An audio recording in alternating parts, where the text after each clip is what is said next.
Ya. Jadi ada nggak Pak? Bu, nggak ada ya. Jadi taat merupakan prinsip hidup dalam jamaah. Jadi kita idealnya masing-masing harus maksimal. Nah, kenapa? Karena kalau kita saling menuntut ya tadi semua juga masing-masing ada kelemahannya, masing-masing kelemahannya itu. Nah, maksimal berarti harus jujur terhadap kemampuan diri sendiri ya. Sebab kalau kita mau membohongi Amir, ya bisa banget Amir dibohongi, manusia kan Pak? Bisa kan? Bisa. Bisa. Nabi aja bisa dibohongin, ya, bisa kan? Loh bisa kan? Kasus perang Tabuk kan? Berapa tuh? Sekitar 70-an orang kan? Ya, Rasulullah nggak berangkat perang karena bla bla bla. Oh ya, nggak apa-apa. Mintakan ampun pada Allah ya, doain sama Nabi mah, doain aja gitu, doain aja. Tapi kata Allah apa? Walaupun engkau mintakan ampun sehari 70 kali atau tidak, sama aja. Sama, nggak akan diampuni, nggak akan diampuni. Nah, dong. Kan dibohongin Nabi. Yang jujur siapa? Ka'ab bin Malik. Siapa? Muroroh. Ya. Siapa lagi? Ka'ab bin Malik, Muroroh, Hilal ya, sama Hilal ya, Hilal. Ya karena jujur ya nunggu sampai 50 hari ya, baru ada pernyataan diterima tobatnya. Oh Nabi mah iya aja. Iya aja. Nabi aja dibohongin. Itu ya, Pak. Lanjut ya. Wa Anabilah bin Mas'ud dari Abdullah bin Mas'ud. Ya, semoga Allah meridainya, ini termasuk sahabat yang tergolong as-sabiqunal awal, bahkan sangat-sangat awal ya, Pak. Awal karena beliau itu masuk Islam saat Nabi dakwah masih sembunyi-sembunyi. Ini di kalangan ya orang-orang apa namanya? Muhajirin, kalangan budak ya. Beliau ini dan masih belia yang muda ABG, masih ABG. Masih ABG. Luar biasa tapi ketaatannya. Pak, luar biasa. Begitu masuk Islam minta doain sama Nabi supaya bisa membaca Quran dengan suara yang merdu. Doa Nabi kan terkabul ya. Akhirnya suaranya indah ketika mengumandangkan Al-Quran. Untuk apa? Bukan untuk lomba Pak, bukan untuk musabaqah dilakukan, bukan. Untuk membacakan Quran depan orang kafir, orang-orang musyrik pada waktu itu. Gitu. Begitu turun wahyu dibacain, nanti diomel-omelin sama orang. Nah beliau ini ya, diomel-omelin. Ibnu Mas'ud ya. Allah berkata, qala Rasulullah SAW, bersabda Rasulullah SAW, inna satakunu ba'di atharatun ya. Sesungguhnya ya, akan ada pakai sin ya, tanfis di situ ya, suatu yang bukan hari itu tapi nanti ya. Kadang-kadang ada pakai saufa juga sama itu maknanya, sama ya. Satakunu akan terjadi, akan ada ba'dis sudaku, sudah Nabi, atharatun ya, atharatun. Wa umurun tungkirunaha ya, atharatun sudah pernah saya jelaskan, yaitu apa? Pemimpin para umaro yang mementingkan diri sendiri atau mementingkan keluarganya atau mementingkan dinastinya ya, itu atharatun ya. Dan ada umurun, ada urusan-urusan, ada perkara-perkara tungkirunaha yang kalian bakal mengingkarinya. Saking kita nggak suka, nggak srek, nggak klik dengan yang dilakukan oleh melihat perkara-perkara itu. Qalu, kemudian para sahabat bertanya, ya Rasulullah, ya Rasulullah, kaifa ta'muru?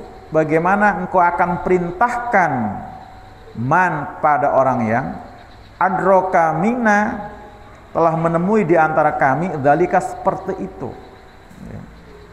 Para pemimpin yang memintakan diri sendiri, pemimpin-pemimpin yang memerintah menitah dengan perkara-perkara yang kita bakal nggak suka, ya nggak suka. Qala, kemudian Nabi menjawab, tu'addunal haqqo, kalian tunaikan al haqqo ya, hak alladzi alaikum, yang telah diwajibkan, yang telah dibebankan atas kamu. Wa tas'alunallah, dan kamu minta kepada Allah alladzi lakum, yang ada buat kamu, maksud hak kamu. Muttafaqun alaih, ini Bukhari Muslim ya, Bukhari Muslim. Ini hampir sama ya dengan hadis yang tadi. Tapi kalau ini kan kaitan dengan ya. Kalau tadi kan adalah latar belakang pertanyaan, tapi ini sudah langsung Nabi menggunakan ilmu kenabian ya, dengan ilmu kenabian ya, ilmu nubuah. Jadi kalau dibilang prediksi salah ya. Kalau prediksi kan bisa terjadi, bisa tidak. Kalau ini pasti terjadi. Jadi setelah Nabi itu nanti akan ada ya, model penguasa ya, umaro, para pemimpin yang asarotun tadi ya. Pastinya terjadi bukan pada kurun waktu khilafah alaim naji nubuah atau pada khulafaun al-mahdiin, tidak akan terjadi, karena itu adalah khulafa, para pemimpin yang mendapat petunjuk ya. Walaupun ketika para khalifah tadi memimpin mendapatkan kritik dan kritik yang pedas juga gitu ya. Pak, sekelas Umar yang begitu adil ya, adil ya kan, begitu adil dan sangat bertanggung jawab kepada umatnya, sempat dikritisi sama orang kampung ya, pernah kan? Namanya siapa? Uyainah datang waktu itu kepada Al-Khur itu keponakannya ini termasuk ahli Qura, orang yang ahli masalah Al-Quran, yang diangkat oleh Umar bin Khattab menjadi Dewan Syuro-nya ya. Jadi Dewan Syuro Umar bin Khattab itu ada dua kelompok ya, kalangan senioritas dan kalangan milenial. Nah, milenial itu termasuk ada Ibnu Abbas, kemudian ada Al-Khur tadi dan yang lain-lain itu ya. Itu datang dari kampung, wahai anak saudaraku, kamu kan punya posisi ya dari sisi khalifah, saya pengen ketemu. Akhirnya Al-Khur datang ke dengan Umar, sampaikan ya, Umar begitu gampang ya, silahkan ya. Itulah kepemimpinan dalam Islam, tidak birokratis ya, gampang, nggak birokratis, langsung datang ujuk-ujuk ngomong apa, wahai ya Ibnu Khattab, wahai Ibnu Khattab, kamu tidak menyantuni kami, kamu tidak berbuat adil pada kami. Umar bin Khattab ya, langsung dikritik segitunya rupanya itu. Langsung Umar marah, dimarah yang benar ya, marah. Hampir juga melakukan tindakan yang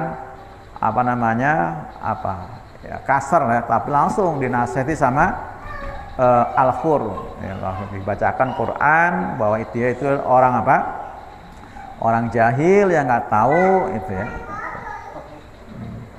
Jahil, termasuk jahil ya, dia maklum ya, orang kampung ya, mungkin nggak ngerti situasi kondisi secara persisnya, tiba-tiba menuduh. Mungkin betul secara pribadi barangkali mungkin dia merasakan nggak mendapatkan sesuatu karena jauhnya tempat ya, sehingga nggak dapat santunan, bisa juga Bang Ade gitu ya, seperti itu. Bisa jadi seperti itu gitu, karena dia mengatakan seperti itu. Nah, artinya para ikhwan sekalian, untuk seorang umaro, amir ya, seorang amir bukan, itu memang ya, mendapatkan kritik seperti itu hal yang sangat mungkin, hal yang sangat niscaya. Artinya untuk kasus Umar ini Pak ya, yang paling terkenal jujurnya, terkenal adil dan terkenal menyantuni, santun kepada umat Pak, terkenal karena beliau sampai tahu janda yang gak makan, tahu gadis yang jujur, tahu cah angon kambing yang jujur. Itu kan karena Umar benar-benar tahu keadaan umatnya ya, secara persis. Jadi artinya seorang amir itu siap untuk mendapatkan kritikan ya, artinya jangankan salahnya, amir itu benarnya pun banyak akan disalahkan. Tuh. Amir itu seperti itu, siap ya, jangankan salahnya, benarnya pun bahkan akan ada yang menyalahkan benarnya, saking nggak taunya. si umat, ya kan? Saking nggak taunya si umat. Sama dengan kita sebagai guru, ya, saya misalnya kan, ya, ketika ngasih PR kepada murid gitu kan, taunya kan murid cuma dibebani Pak, suruh ngapal ini ngapal itu, karena dia nggak tahu fungsi hafalan itu, taunya direpotkan, taunya disusahin. Padahal maksud guru nggak seperti itu, dengan kamu hafal ini gitu kan, kamu akan mudah bla bla bla bla seperti itu. Jadi saking belum taunya si murid tentang manfaat daripada menghafal, taunya murid diapanya Pak? Dibebani seperti itu. Sama ya dengan kita sebagai umat, Pak. Al-Aqsa jauh banget sono gitu kan. Al-Aqsa gitu kan. Imam menggulirkan apa? Ghazwul Aqsa. Ya. Luar biasa. Ngapain kita kan? Ke sono tempatnya jauh ya kan. Kalau ke sono juga biayanya pastinya gede gitu kan. Seperti itu. Tapi itu tadi seorang pemimpin jauh banget pikirannya kan. Kan nggak akan kepikiran, nggak akan terjadi seperti hal seperti sekarang ini kan Pak. Waktu awal kali digulirkan Al-Aqsa tahun berapa tuh Pak? 2005 kan? 2005 2006. Tak jalan dari Cilengsi, ingat banget tuh ya, sampai ke Bantar Gebang, Bekasi, sampai ke Duta Besar Palestina itu. Ikut jalan nggak? Oh ngikut ya. Itu yang kesempat di Golos tadi ya? 3-6 orang loh. Yang pertama itu Gosal Moras. Luar biasa itu. Apa kita teriak-teriak itu? Nggak taunya Masya Allah ya. Jadi kita ini umat kadang-kadang nggak tahu apa yang dimaksud oleh pemimpin. Dijelaskan pun kayaknya belum paham-paham juga gitu kan. Nggak paham-paham juga seperti itu. Doa Ahzab dibaca, doa Ahzab itu kan luar biasa. Ternyata memang dibutuhkan betul doa itu kan. Allahumma munjil kitab wa mujirasa wajim asab isimil wajal zilhum, doa itu. Ternyata memang mereka itu bersekutu ya, bersekutu. Gitu. Nah ini ya, jadi pemimpin itu seperti itu, siap untuk dikoreksi, dikritisi ya. Jadi artinya jangankan salahnya kita gitu ya. Kalau namanya salah ya salah, harus siap banget kan. Benerannya pun masih suka disalahkan. Itulah pemimpin itu. Nah, Nabi dengan ilmu kenabian tadi nanti akan ada ya satakunu ba'di asarotun. Ya, jadi akan ada penguasa, pemimpin-pemimpin yang mementingkan diri sendiri seperti itu. Jadi segala keputusannya, kebijakannya yang sekiranya menguntungkan keluarganya, dinastinya, dan ada perkara-perkara yang kamu bakal mengingkarinya. Nah, perkara-perkara yang bakal mengingkarinya berarti bisa jadi apa? Hal-hal yang mereka putuskan yang tidak menguntungkan kita sebagai rakyat atau umat. Kalau di pemerintahan ya mungkin kami rakyat seperti itu ya. Itu entah perkara masalah pajak, masalah ekonomi, masalah pendidikan, masalah apa saja itu ya, yang kemudian kita bakal mengingkarinya. Nah dalam keadaan seperti itu tetap ya kita tidak boleh melakukan aksi pemberontakan ya, tadi nggak boleh menjadi bugot ya. Jadi Nabi memberikan arahan tu'addunal haqq, kamu tunaikan hak ya. Alladzi alaikum, yang diwajibkan atas kamu. Apa kewajiban kita? Itu yang kita tunaikan. Nah, perkara hak kita minta kepada Allah Subhanahu wa taala. Kita minta kepada Allah Subhanahu wa taala. Itu hak kita seperti itu. Nah, ini bila diharapkan dengan situasi yang seperti ini ya, seperti ini itu. Nah, keadaan seperti ini kalaupun terjadi pada intern kepemimpinan kaum muslimin, ya terjadi pada masa dinasti Umayyah, dinasti Abbasiyah ya kan, itu seperti itu. Nah kalau sekarang ya Pak, yang mereka memimpin atas nama dasar Islam, dengan negara Islam, dengan kerajaan Islam ya, seperti itu, dengan kerajaan. Tapi ternyata mereka konsentrasi ya kalau kerajaan Islam ya pasti di monarkinya, di dinastinya kan, seperti itu. Oh iya seperti itu. Yang kerajaan Islam juga sama. Jadi mereka mementingkan dinastinya, keluarganya. Gitu.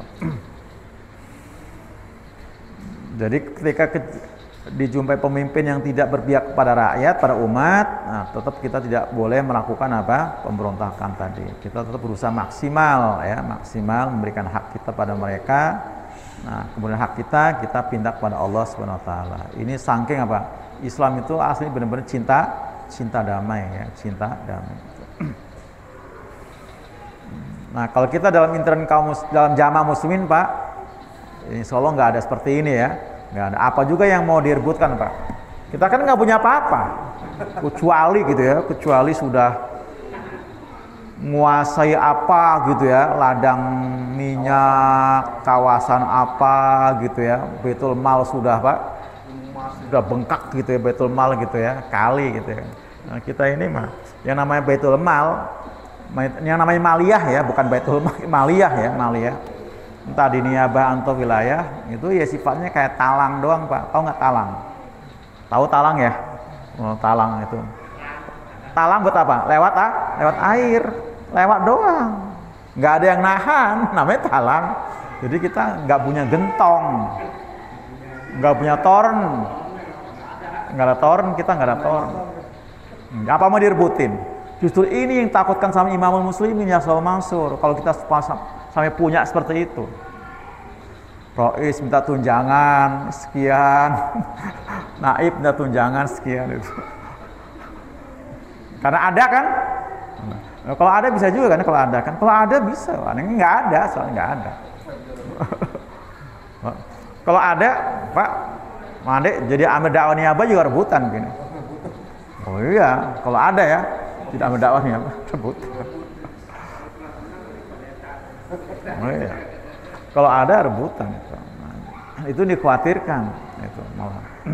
Kalau sampai seperti itu. Jadi sekarang ini benar-benar kita ini ya lillahi ta'ala ya, karena memang ya, keadaannya seperti ini, belum seperti pada zaman-zaman Umar bin Abdul Aziz ya Pak, luar biasa itu. Yang namanya zakat aja dibagi-bagi sulit untuk mencari mustahil.